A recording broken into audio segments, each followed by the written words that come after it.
All right, everybody, really, please, thank you for that warm, inviting welcome. All right, today we're going to be taking a look at, I'm going to build some emergency route signs. I have a area up in the Napa Valley. It's called Angwin, California. It's kind of an unincorporated area of the Napa County. It's not really a city or anything, it's just the area of Angwin. And there's a volunteer fire department up there, and they're kind of being proactive, which is great. They want some emergency route signs that are just going to cover them for, we've had some wildfires in the area. We've had earthquakes over the time. So we're going to cover it for wildfires, earthquakes, just about any kind of emergency that comes up. And they're gonna plan the route out, how to get out of the area, and it's a very kind of secluded area, and there's only really a couple ways in and out. So they just want to have everybody prepared to evacuate, which is really neat. They approached me, and what we're doing is we're doing an MUTCD sign. It's called EM1 with some slight modifications. As you can see in there, you've seen the signs that say like hurricane evacuation route, earthquake, wildfire. We're just going emergency evacuation route, so it'll cover any kind of emergency that they have. So without further ado, let's get going. Hello and welcome to this exciting episode of Bob the Sign Man. Today I'm going to be making emergency evacuation route signs for an area up in Napa Valley called Angwin, California. I'm probably going to be one of the first counties around to implement a whole emergency evacuation plan in case there's any kind of emergency, fire, flood, earthquake, tsunami, nuclear, whatever we have to, any kind of emergency to evacuate the citizens up there. We're going to have an established route for them to get out. And like I said, they'll probably be one of the first jurisdictions, and they were really pressing to get these done because they want to be the first in the area to do it. So I'm sure everybody else will follow suit. So I'll take you through the steps that we're going to do that. First thing I do is I have it all cut out on my computer, and then it's just a simple matter of weeding out the areas that need to be cut out. These call for a 24 by 24 inch blank, which I already have pre-covered. The bad side about this, I would have liked to cut them all out at once with the same color. That's the inside of it, the legend is going to be blue. The downside is the MUTCD calls for a black border, which will be kind of a bummer because now we'll have to, I have 17 of these signs to make with various directional arrows, of course. So like I said, I'll have 17 of these to make, and I will have to add the black border on. So I'm going to weed these out, and I'll show you what it looks like when I'm done. Okay, here I have my emergency evacuation route already weeded out. Here's what it looks like. And we're going to apply this to a white 24 by 24 inch blank, which I already have pre-covered. And we're just going to apply it to here. And then it calls for the black border, which is kind of bad, too bad, because now I have to put the black border in. And I'll show you an easier way how I do that. First I'll come back, I'm going to pre-mask this, and then I'll show you the step from there. All right, here's another little way you can lay this transfer tape onto your sign, your future sign. This is 20 inch, yeah, this is a 20 inch circle, and we have 18 inch transfer tape, so you're going to have a little gap on the end, so you just have to choose where your gap is. If you lay it like this, my ice maker going on, and it doesn't make ice. I promise, no more refrigerator stories. So you're going to have left over either at the bottom here or anything. So what I do is I just kind of center it. Here's another option, and I like this option because it's just one piece of tape. And we'll go down and we'll make sure that the transfer tape covers all of the lettering that we need to have transferred so that we get all the like the middle of the A's and the O's and all that stuff. You have to hold all those into place while you transfer your rest of your sign over. So having the little gaps that aren't covered on the ends is not a big deal.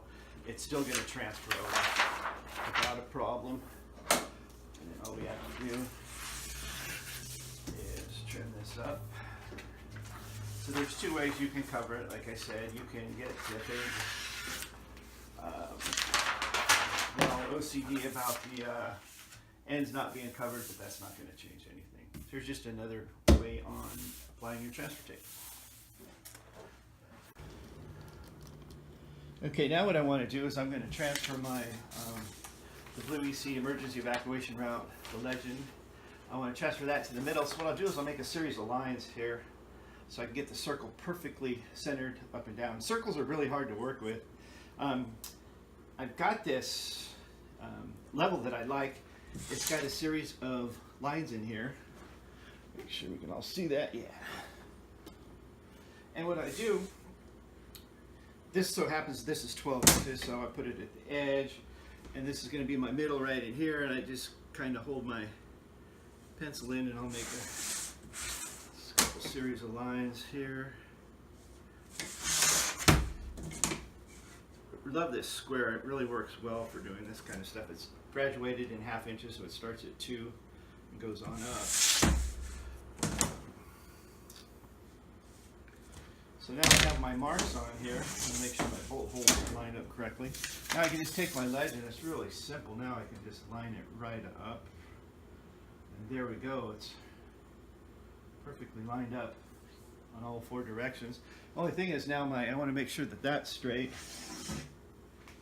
And in order to do that, I'm going to go ahead and I'm going to throw a square across the words here, emergency. Make sure that it's nice and square in the, so when you see the sign, it's not going to be, crooked. I remember one of the guys just before I started, I worked with him and took his place when he retired, and people would say, hey, that sign's crooked, and his comeback was, well, can you read it? Well, we don't do that. I don't do that. I want to make sure it's perfect. That blue pencil marks come right off, really super easy now. I just keep a little rapid tack on there, keep a kind of little bit of moisture on it. I have my snappy cutter here. Love this thing. It's like a little razor cutter, and it just zip. It's a snap. Maybe that's why they call it snappy. I call it my snappy happy cutter because it makes me happy that it cuts so easy.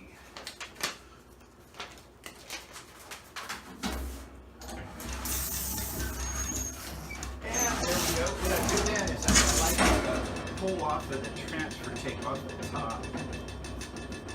It's noisy. I pull the transfer tape off the top so that I can then roll the whole thing, and it won't leave a little crease where the transfer tape was.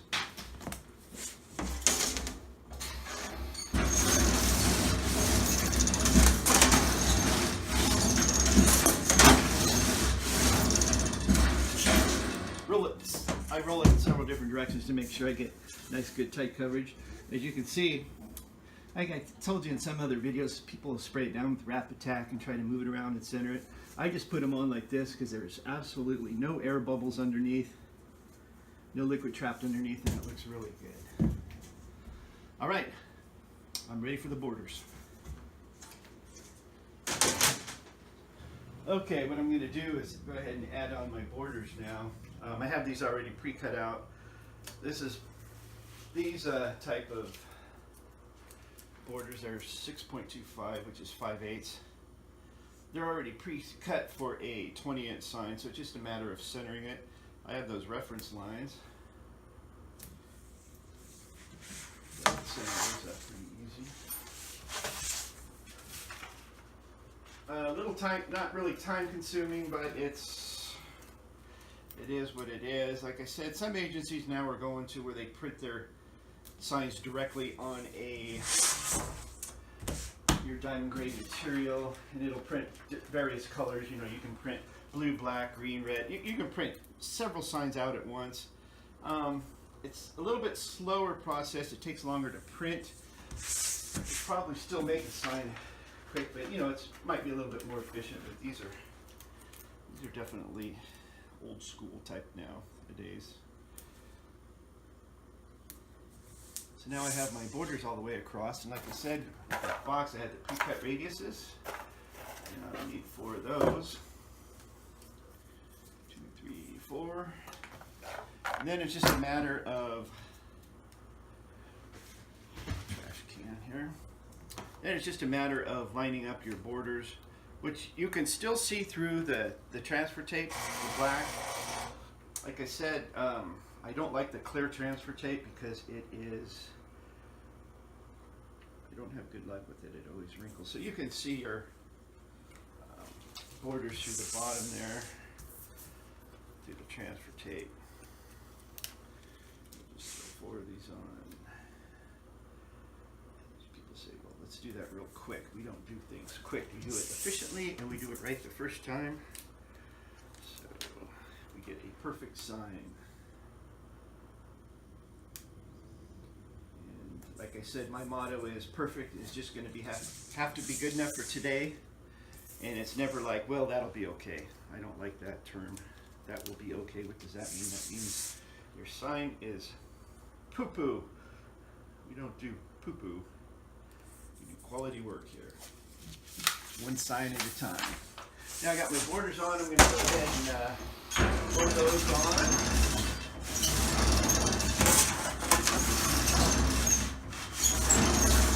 Do a couple various angles. A little noisy.